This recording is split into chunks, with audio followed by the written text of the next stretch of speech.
मतलब भारत में दो लोगों को विशेष रूप से जाना जाता है, मोदी जी को और योगी जी को। ये जितने भी हमारे पहाड़ के ऊर्जावान, ईमानदार और कर्मठ IAS अफसर हैं, वो सारे भारत सरकार में। बड़े हर्ष का विषय है कि आपने बहुत कम समय में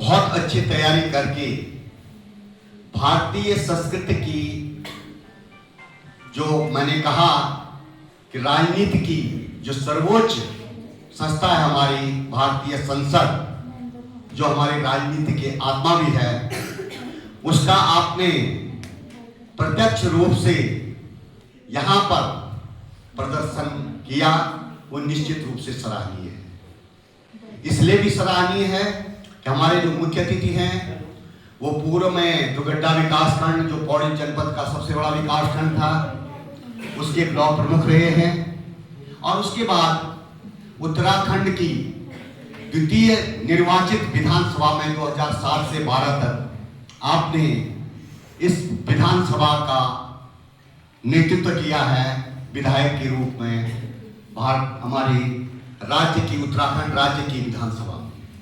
तो आपने हमारे एक शॉर्ट नोटिस पे हमारे बीच मुख्य अतिथि के रूप में पहुंचकर हमारे छात्राओं को जो ज्ञान दिया है, निश्चित रूप से महाविद्यालय परिवार इसके लिए आपका हार्दिक अभिनंदन, हार्दिक स्वागत और हार्दिक आभार प्रकट करता है। बहुत कम समय में विभिन्न जो पद थे यहाँ पर, चाहे राष्ट्रपति हो, चाहे लोकसभा अध्यक्ष हो, चाहे प्रधानमंत्री हो, नेता प्रतिपक्ष हो, मंत्रीगण हो या सदस्यगण हो, सभी ने बहुत अच्छे से प्रदर्शन किया। इतने कम समय में मुझे उम्मीद नहीं थी, और माननीय मुख्य अतिथि जी हमारे मध्य बैठे हुए थे, वो बार बार प्रशंसा कर रहे थे कि बच्चों ने बहुत अच्छी तैयारी की है। इसके लिए सारे बच्चे जितने यहाँ बैठे हुए हैं बहुत बहुत बधाई के पात्र हैं, और आगे भी आप ऐसे कार्यक्रमों में अवश्य भाग लें। जैसे कि आपने बताया कि सफलता असफलता सफलता की कुंजी है। अनुशासन, धैर्य, कर्मठता, ईमानदारी आपके लिए सफलता की दूसरी कुंजी है। आपने बताया, उदाहरण दिया योगी जी का, पूरा विश्व जानता है। मतलब भारत में दो लोगों को विशेष रूप से जाना जाता है, मोदी जी को और योगी जी को। और यहीं पास में जमकेश्वर ब्लॉक में पैदा हुई, इसी महाविद्यालय में 90-91 में छात्र संघ का चुनाव लड़ा, हार गए।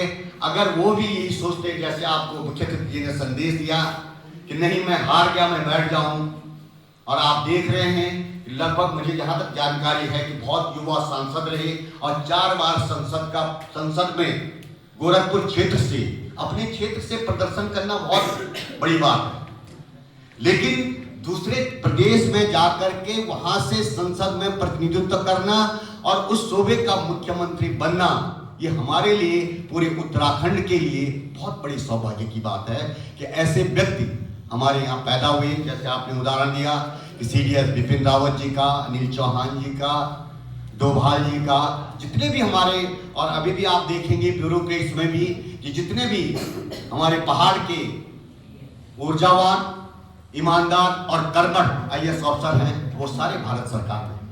चाहे आप अमित देगी को लीजिए, मंगेश घिड़ियाल को लीजिए, उससे पहले खुलवे जी थे, उनको लीजिए, सारे भारत सरकार में काम कर रहे हैं। तो ये एक हमारी उत्तराखंड की संस्कृति की बहुत बड़ी पहचान है कि हम ईमानदार हैं, अपने कार्य के प्रति समर्पित हैं, निष्ठा से अपने दायित्वों का निर्वहन करते हैं, और उसके बाद अपने योग्यता के बल पर इतने उच्च पदों पर पहुंचते हैं।